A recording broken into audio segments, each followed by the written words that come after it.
এরকম পথসভা করে আর কতদিন? এই দেশ রাজনীতির এখানে কোনো বিচার সাধারণ মানুষের কেমন বিচার নেই। আস্তে আস্তে তো সংখ্যাটা কমে যাচ্ছে, পথসভারও বেগ কমে যাবে, আস্তে আস্তে হয়তো অন্য কোনো ইনসিডেন্ট হবে, মানুষ সেদিকে ডাইভার্ট হয়ে যাবে। কিচ্ছু লাভ নেই এই পথসভা, এই মিটিং মিছিল করে কিচ্ছু লাভ নেই। গলা ফাটিয়ে উই ওয়ান্ট জাস্টিস বলে কি হবে? কোনো একটা ইনসিডেন্ট আর একটা ঘটে যাবে বা ঘটিয়ে দেওয়া হবে, সেটাকে আবার মানুষ ডাইভার্ট হয়ে সেখানে চলে যাবে। এই যে জাস্টিস, এটা ভুলে যাবে, মাথা থেকেই আউট হয়ে যাবে।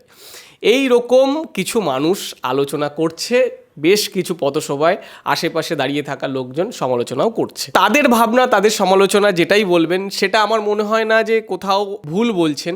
কারণ আগের যদি আমরা কিছু খবর দেখে থাকি, সেগুলো এইভাবে ডাইভার্ট হয়ে গেছে। আস্তে আস্তে মিটিং মিছিলের সব বেগ আস্তে আস্তে কমে গেছে এবং অনেক এমন ঘটনা আছে তার জাস্টিস এখনও পাওয়া যায়নি। সেই কারণে আমরা চাই না যে আপনারা যারা এই ধরনের মনোভাব ভাবছেন বা সেই ভেবে আগামী দিনে হয়তো পথে নামতে চাইবেন না, বা আস্তে আস্তে কাজের প্রেশার যেই কারণেই হোক আস্তে আস্তে বন্ধ করে দিচ্ছেন, তাদেরকে বলবো, আমরা যদি আজকে চুপ হয়ে যাই, তাহলে মনে রাখবেন চুপ হয়ে গেলে ভবিষ্যতে আমাদের ওপরেই কিন্তু এর ফল ভোগ করতে হবে। কারণ যদি কখনো এই রকম কোনো ইনসিডেন্ট হয়, তাহলে কিন্তু আজকে যেরকম আস্তে আস্তে এরকম মানুষজন মনোভাব করে পিছিয়ে যাবে, তখন কিন্তু মানুষ বেরোতেই ভয় পাবে। যদি আপনাদের কারোর সাথে এটা হয়, তখন আপনারা বেরোতে চাইবেন, কিন্তু বাকি লোকেরা ভাববে যে আগের বারও তো হয়েছে, মানে এখন যেটা হচ্ছে এটা যদি বন্ধ হয়ে যায়, সেটার কথা বলছি। আমি চাই না বন্ধ হোক, কিন্তু ভবিষ্যৎটা আপনাদের জানাতে চাইছি যে তাহলে তারা ভাববে যে আর বেরিয়ে কি হবে, অত বড় একটা ঘটনা ঘটেছে আরজি কর হসপিটালে, আর তখন তার জাস্টিস পাওয়া গেল না, তখন আসল যারা রাঘব বোয়াল ছিল তাদেরকেই ধরা গেল না, বেকার একটা চুনোপুটি শাস্তি পেল।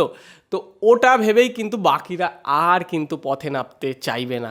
আমরা যতক্ষণ রাস্তায় থাকবো, মনে রাখবেন ততক্ষণ ওরা নিস্তার পাবে না। যদি আমরা গুটিয়ে নিই নিজেদেরকে, আস্তে আস্তে এই মিটিং মিছিল বা পথসভা যেটাই বলুন সেটা বন্ধ করে দিই, তাহলে এই রকম ক্রাইম সাহস পাবে আরও অন্যরকম ক্রাইম করার। যারা ভেবেছে, মানে যারা এখনও পর্যন্ত লুকিয়ে আছে, ভাবছে যে মানুষ ডাইভার্ট হয়ে যাবে, আস্তে আস্তে এগুলো বন্ধ হয়ে যাবে, তারা কিন্তু মানে অপেক্ষাই আছে যে আমরা আস্তে আস্তে আস্তে আস্তে এগুলোকে কমিয়ে দিই, পথে কদিন আর মানুষ হাঁটবে, কদিন আর এই নিয়ে গলা ফাটাবে। তো সেটার কিন্তু অপেক্ষায় তারা আছে। তাদেরকে সেই যে তাদের চিন্তাধারা, সেটা সফল করতে দেওয়া যাবে না।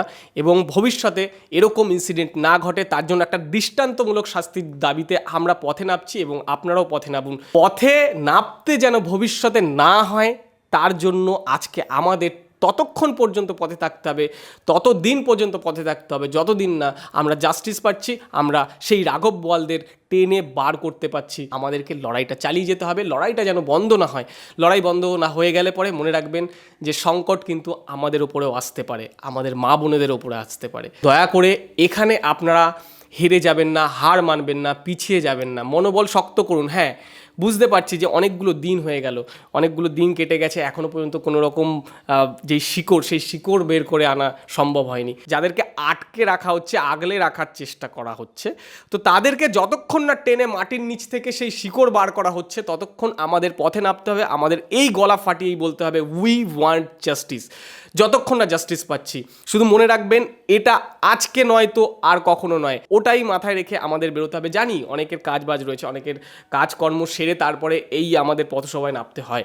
হ্যাঁ, কাজ করুন, তার পাশাপাশি যখন সময় পাবেন, এইটা নয় যে আপনাকে কলকাতায় এসে সেই পথসভায় যোগদান করতে হবে। আপনার এলাকায় হতে পারে, আপনার ছোট ছোট গ্রাম শহর মফস্বল যেখানেই হোক, আপনাদের পাড়ায়, সেখান থেকেই শুরু হোক, সেখান থেকেই পথসভা হোক। একটা টাইম করুন যেখানটায় আপনাদের অফিসিয়াল টাইমটা বন্ধ করে দিয়ে তারপরে আপনারা যখন বেরোতে পারবেন, সেটা রাত 12টা হোক, রাত 1টা হোক, যে কোনো টাইমে আপনারা বেশ কিছু মানুষজন যারা চাইছে যে এখানে স্টপ হওয়া উচিত, এবং পথসভাগুলো ভিডিও করুন, পথে যারা নামছে ভিডিও করুন, ভিডিও করে স্প্রেড করুন, যাতে সকল বিশ্ববাসীর কাছে এটা মেসেজ যায় যে আমরা ততক্ষণ পর্যন্ত পথে থাকবো যতক্ষণ না জাস্টিস পাচ্ছি। তাই একটাই কথা বলবো, এরকম মনোভাব আপনাদের মনে ভুল করেও আনবেন না।